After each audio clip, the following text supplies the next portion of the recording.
Assalamualaikum warahmatullahi wabarakatuh. Perkenalkan, saya Dena Kartiwa, mahasiswa Sekolah Tinggi Teknologi Bandung. Di sini saya akan menjelaskan sebuah bisnis proses dari sebuah bisnis. Nah, video ini dibuat untuk memenuhi tugas mata kuliah entrepreneurship sebagai tugas akhir atau UAS.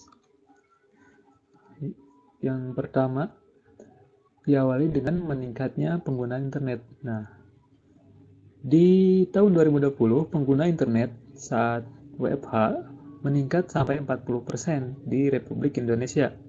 Nah, hal ini menjadi sebuah peluang untuk membangun sebuah usaha yang berkaitan dengan jaringan internet. Bahkan, Kemendikbud mengalokasikan dana sebesar 8,9 triliun untuk subsidi kuota internet dan tunjangan profesi pendidik. Nah, jadi setiap siswa atau mahasiswa di seluruh Indonesia mendapatkan subsidi kuota internet.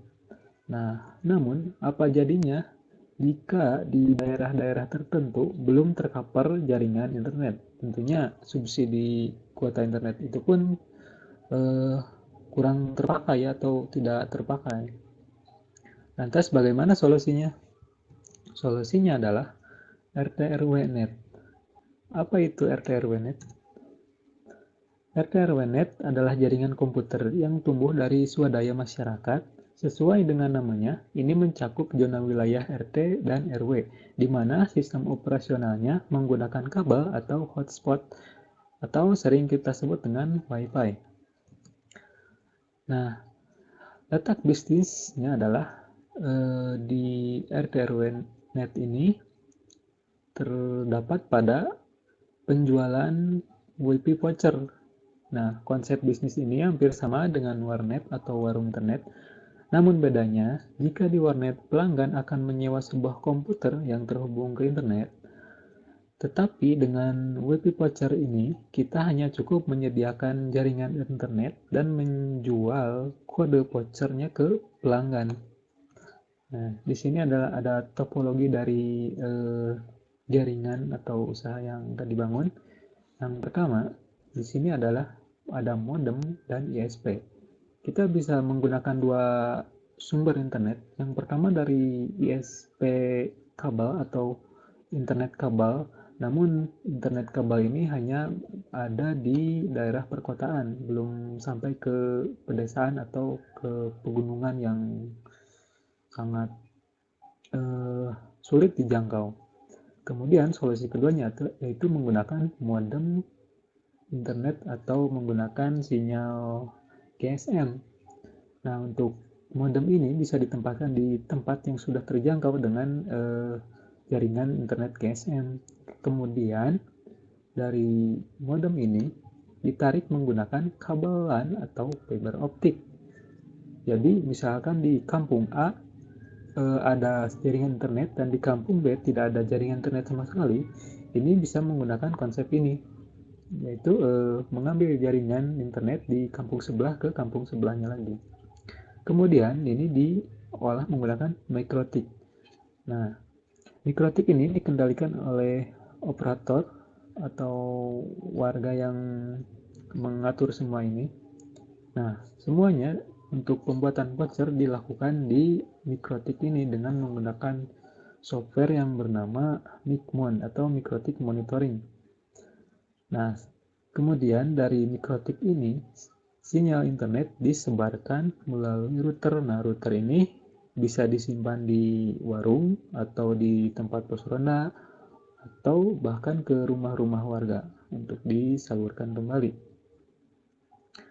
Untuk bisnis prosesnya cukup mudah atau cukup simpel.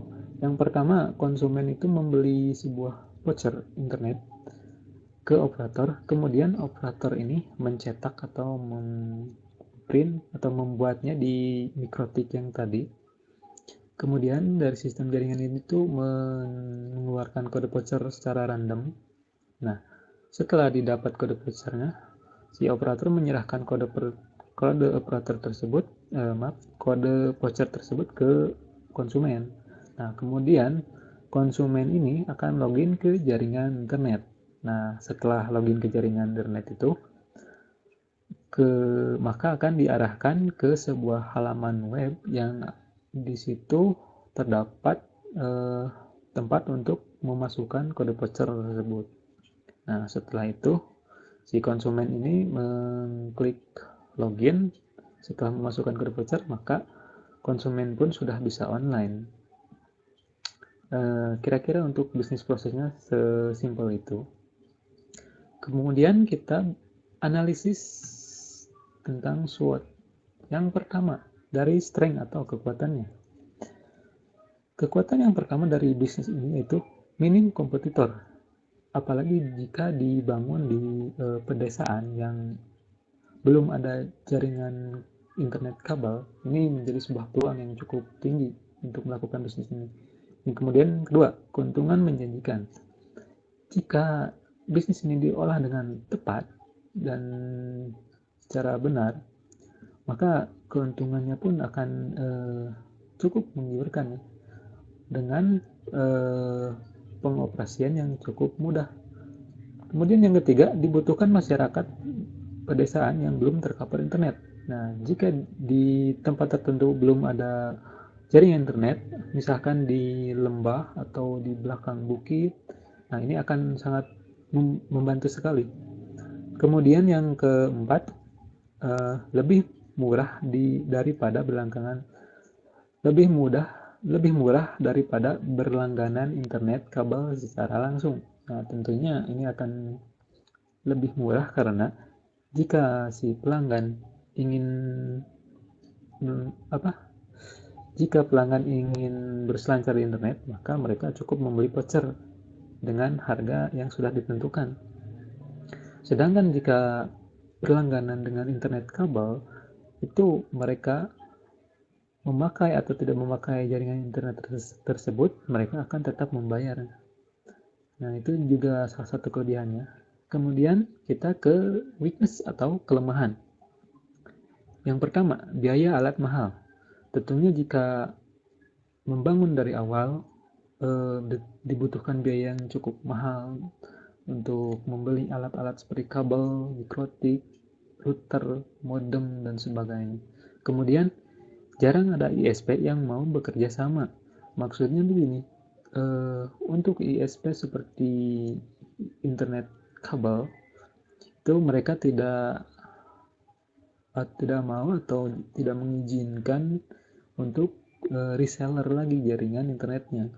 Maka ini menjadi kendala tersendiri bagi pelaku usaha ini. Yang ketiga, harus memiliki kemampuan di bidang jaringan IT. Nah, ini salah satu kebutuhannya untuk membangun bisnis ini. Orang yang akan membangun harus minimal mengerti jaringan IT. Kemudian yang keempat, kena komplain jika jaringan down. Nah, ini sudah pasti ya. Mau secanggih apapun jaringannya, jika ISP-nya down atau ada putus kabelnya, ini akan kena komplain dari pelanggan. Kemudian yang selanjutnya dari opportunities atau peluang. Peluang yang pertama, belum banyak diketahui di pedesaan. Inilah salah satu peluang dari bisnis ini. Apalagi jika di desa atau di kampung belum ada yang memulai. Biasanya di sebuah kampung itu belum nama wifi belum familiar di perkotaan, maka ini menjadi sebuah peluang. Yang kedua, sangat membantu pada saat pandemik seperti saat ini, karena semua siswa di seluruh Indonesia itu belajar online, maka ini sangat membantu sekali jika di rumah-rumah siswa itu tidak memiliki jaringan internet. Kemudian yang ketiga, bisa membuka cabang di tempat lain yang berpotensi. Nah, setelah membangun di suatu tempat, ini tentunya bisa dikembangkan lagi untuk membangun di tempat yang lainnya. Karena sistemnya ini bisa menyambung atau paralel atau membangun server yang baru lagi dari bisnis ini. Kemudian dari threat atau ancamannya, dianggap ilegal jika tidak mematuhi peraturan pemerintah dalam penggunaan frekuensi jaringan. Nah, jika si usaha ini sudah besar dan kadang di daerah-daerah tertentu pelaku usaha ini sudah membangun towernya dan memakai jaringan frekuensi udah lewat udara, tentunya ini jika tidak sesuai dengan peraturan pemerintah akan mengganggu orang-orang tertentunya, misalkan dari penerbangan atau militer. Tentunya frekuensi ini bisa cukup mengganggu jika tidak sesuai. Kemudian yang kedua, setiap orang bisa membangun jaringannya sendiri. Nah, karena ini bisa dilakukan oleh siapapun yang memiliki modal dan kemampuan, ini menjadi sebuah ancaman juga bagi para pelaku usaha ini. Yang ketiga, rusak alat baik disengaja maupun tidak disengaja. Diingatkan kembali karena si alat-alat yang harus dibeli ini cukup mahal, maka jika ada kerusakan alat yang disengaja atau maupun tidak sengaja, misalkan tersambar petir, ini menjadi sebuah tantangan atau ancaman dari salah satunya dari bisnis ini. Maka jika rusak harus membeli lagi alat yang baru untuk mengganti yang rusak ini. Mungkin itu beberapa ancaman, peluang, strength, dan kelemahannya. Mungkin cukup sekian dari pembahasan jenis bisnis yang saya paparkan. Terima kasih, mohon maaf jika perkataannya kurang dimengerti atau salah-salah kata. Saya Denar, terima kasih. Wassalamualaikum warahmatullahi wabarakatuh.